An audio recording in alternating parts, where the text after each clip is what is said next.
Hello, Tom. Hi. Today we continue our series of English lessons, Speak Like President, and today's president is still Jimmy Carter. Yes, and I think it would be ill-advised even for me to comment on it.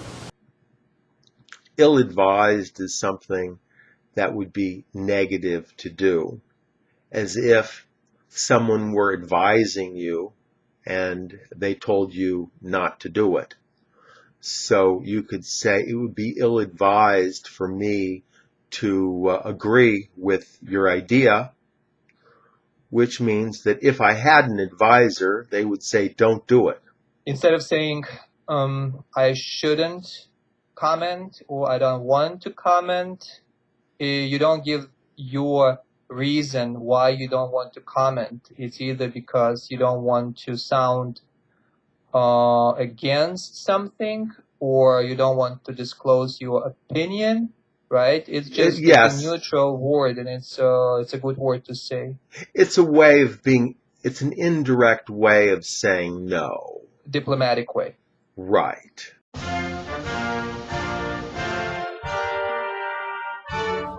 And of course, throughout almost every country in Europe, there's an aversion now that's really a new coming and very disturbing trend to condemn people who haven't been living here for a long time. Aversion is something that people turn away from or they avoid. I could have an aversion to vampires or to bats or rats, which means I see them and I try to get away from them as fast as I can. Or similarly, somebody could have an aversion to alcohol, and if they drink, they get sick. Or they can have an aversion to a particular person. If they see the other person, they get very upset and they want to get away from that person as soon as possible. That means dislike. A dislike. Or you can also say someone has an aversion to spending money. If they don't want to share the expenses for something. And in our previous video, you mentioned we discussed the squeamish. You said you used to be squeamish about tomatoes, so you can say you used to have aversion towards tomatoes. Right. Or people can also say someone has an aversion to hard work.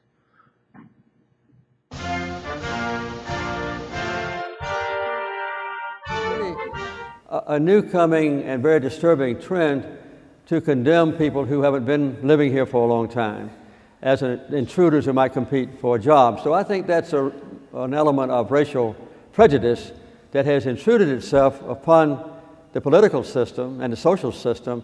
Prejudice means to prejudge something, to have preconceptions about something. When somebody makes up their mind about something without taking the time to learn about what that thing or what that person is. Generally, it's used with people. You could say someone is prejudiced against other ethnic groups. Or you can also say someone's opinion is prejudiced by some previous event that happened, which may or may not necessarily be fair. So somebody could be prejudiced against politicians, or they could be prejudiced against some particular food. And prejudice is a negative, always a negative thing. So you have the stereotypical idea about something, but it's always bad, right? It's something bad that prevents you from being objective. Right. And also you said that you didn't have time to look into something, or you just absorbed it when you were brought up. It just passed down from your environment or from your parents, and you don't know any better. Yes, exactly.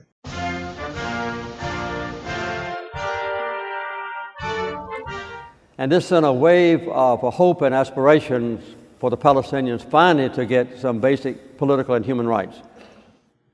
Aspiration refers to people's hopes. I could say I have aspirations of becoming a doctor, or I aspire to become a doctor.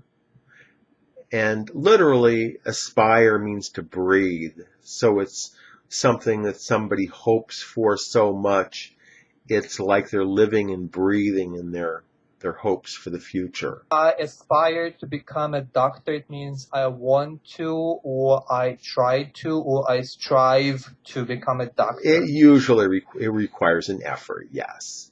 You could have aspirations to be something, but not put any effort towards it. But usually it also includes being willing to make the effort to achieve the goal. Aspirations of many young people were dashed as a result of the impending war. Exactly. It means their hopes and dreams were crushed by negative events.